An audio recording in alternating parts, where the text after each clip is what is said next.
Hey everyone, we got a major meat recall out there to cover. We got someone checking in from Oklahoma to let us know kind of what's been going on there with the storms and what it's been like to kind of go through there.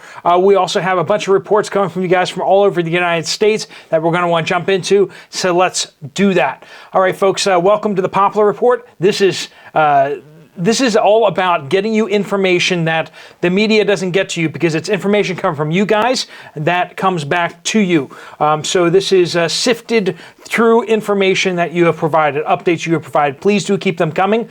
I'm Steve Poplar. I am an accountant by trade, and so I will condense all your information and get it to you in an orderly fashion. That's the plan. Just use the word update in your comments on any video on this channel so we can aggregate that information. All right, so this is coming from Georgia. That's their name, or seems to be. Georgia says, "We live in Tulsa, Oklahoma. My yard is a disaster after the high winds in our area. No gas at Quick Trip." That's a name of a store. "I'm thankful to Steve for his prepping videos because we now have a generator. Thousands have no electricity here, not expected to be back on until June 24th, which is when this video comes out."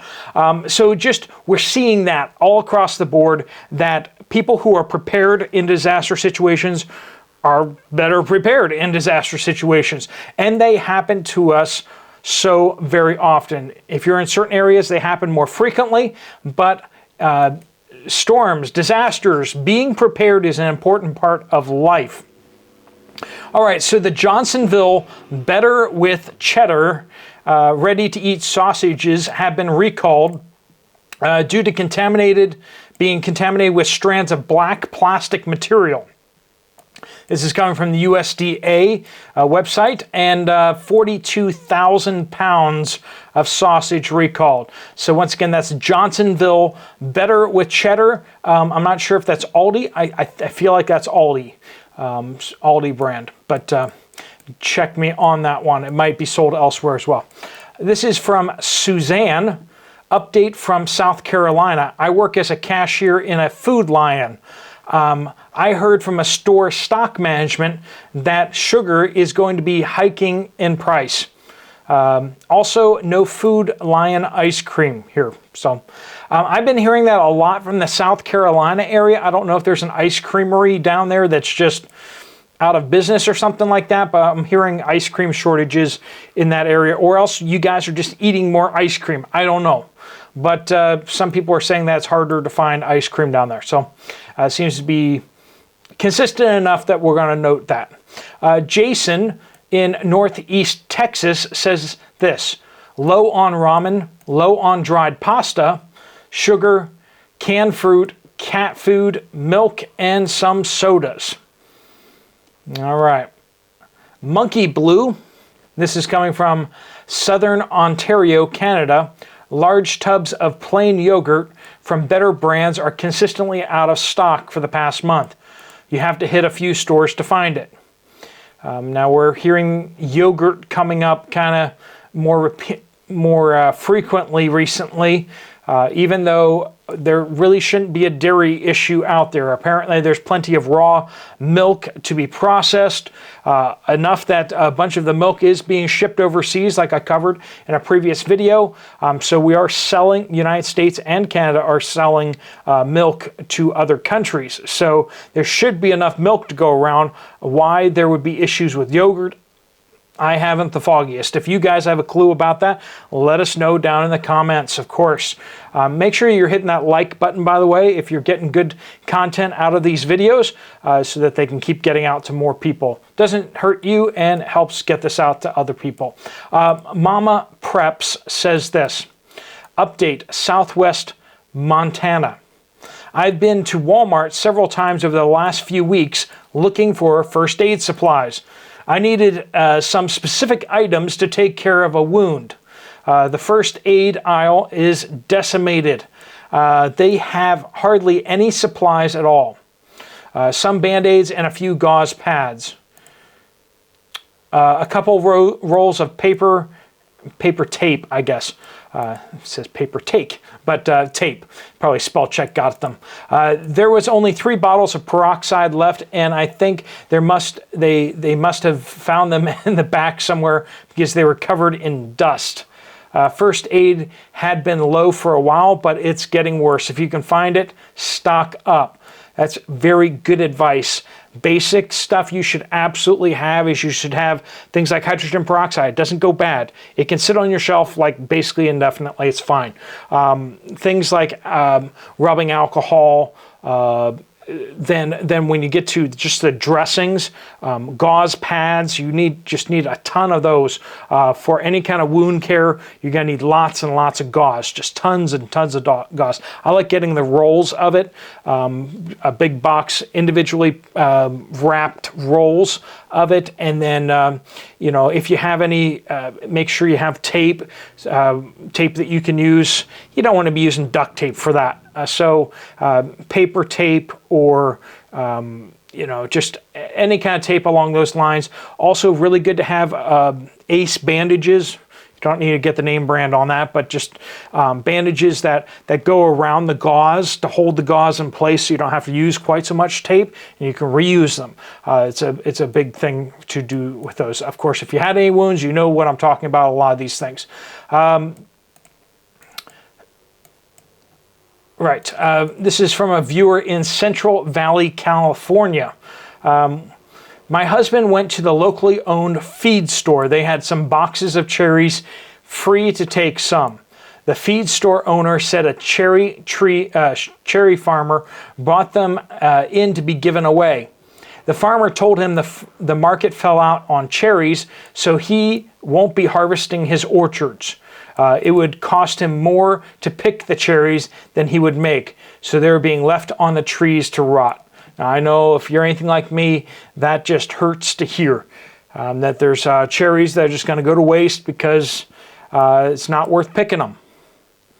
Hopefully your garden and your fruit trees on your home get to the point where it's not worth picking your fruit. Just imagine being that wealthy in growing food and such that you could be in a place where you have stuff that's just not being harvested because there's just so much being produced. And that's one of the great things about fruit trees is that they can produce a ridiculous amount, right? Same with gardens, but fruit trees can keep getting bigger with nut trees and all that stuff too. The best time to plant a tree is 20 years ago. The second best time is today, right? So we're getting towards it being a late time in the year to plant trees, and so you probably won't be able to find them very easily. But food for thought. Kevin in Southeast Tennessee was out shopping yesterday at Sam's and Walmart in Chattanooga. And the meat sections were very low, as well as produce at Sam's. My non-believer mother even noticed and started buying more canned goods. It's good to see people who are not very conscious about things. You have very short supply of food and aren't really stocked up for things. Seeing them get a little bit prepared really can make a big difference in at least short-term disasters and such. It's heartbreaking when people are like, they don't have like 3 days worth of food in the house. It's just, I don't even understand how you kind of make, if I get sick, I just hole up in my house for indefinitely if I need to. But Clark has this update from Walmart in Utah. This is Walmart's in Utah, sorry. They are no longer going to be selling fabric, yarn, sewing stuff. It's all going to be sold at a discount, just to let people know. So if you're in the Utah area, you might want to check in your Walmarts to see if you can pick up fabric, yarn, and sewing stuff at a discount. If you're not in the Utah area, you might want to check at your Walmarts or check in to see if you can still order this kind of stuff. Because if you're if that's where you normally get this stuff, you might want to make sure to see if you're still going to be able to get that stuff. It may be going on discount in other places too, and then disappearing. They may be using that space for other things. I will say this: every time I walk through Walmart and I go past the fabric section, it's always empty. There's nobody ever in there. And so I will say this: it seems like a very low traffic area, so I can understand if they want to replace it with something that's more high traffic, something that they sell more stuff out of.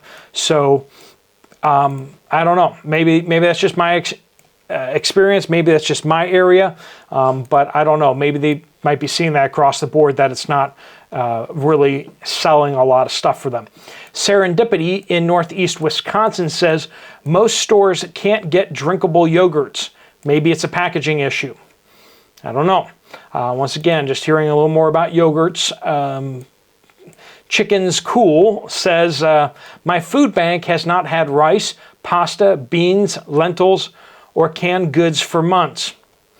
Obviously, each food bank is going to be different, but we are hearing that they're not going to be, the United States government is not going to be giving rice and beans to food banks anymore, which is, I don't even understand that one. Don't even understand that one.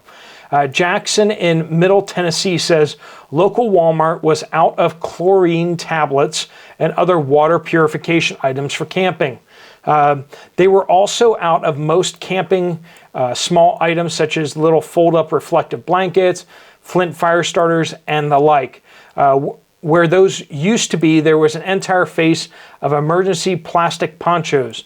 A 12 by 8 item display that used to have those small items. Now it's just cheap, clear plastic ponchos. So seasonality at Walmart, you gotta, I mean, any of these stores like that, when you're down to just one store in your area that sells a certain thing, like Walmart, when they just take things off the shelves because it's not the right season for that, you'll see that the camping section gets decimated during the off season. When it's not camping season, sometimes you have a real hard time finding what you need in that camping section. Also, it's really hard to find pool shock when it's not pool shock season. And pool shock is by far the best thing to stockpile if you want to purify water. You can go out and you can buy Berkeys and these kind of things, but really having pool shock is a really great way to do that. Make sure you get the right kind of pool shock and make sure you know how to use it. And thirdly, make sure you know how to store it. It's really nasty chemicals, okay? It does not like being in metal, does not like being in plastic. It doesn't like being in most things, okay? It can cause some serious problems if it's exposed to oxygen. It will off-gas and cause problems that way. It's corrosive. It's really nasty stuff to store. So make sure you're storing it in a really good way. Like glass is best. Glass is best. Plastic is it starts to eat through the plastic. It's like toxic waste, I swear. Anyway, but that's what they use to treat most tap water out there. So using pool shock. Tina says, I went to my local Dollar General yesterday to buy milk. There was no milk. It was completely wiped out. One of the girls who works there said that they didn't get much from their last delivery. Also, the almond milk was nearly gone as well. I didn't think about looking for the creamers. Their bread was nearly gone as well. I am in Northeast Florida. About straws, I was told last summer that there was a straw shortage, but that did seem to be resolved. So I don't believe we should be having an issue with straws or anything like that. If you want to get your house in order for food and all that kind of stuff, or if you want to get your retirement plans in order, this video is sponsored by Genesis Gold Group, and you If you have a retirement funds in gold, not in gold, silver, and platinum, but rather in stocks, bonds, other risky assets, and you want to get that switched over, you might want to talk to Jonathan and his team. I'm going to put a link for them right down here. That goes to their website. You can get some more information about your retirement funds there. If you want to check out another video from this channel, check it out up there. I'll see you over there, or I'll see you guys later. Steve Poplar of the Poplar Report out.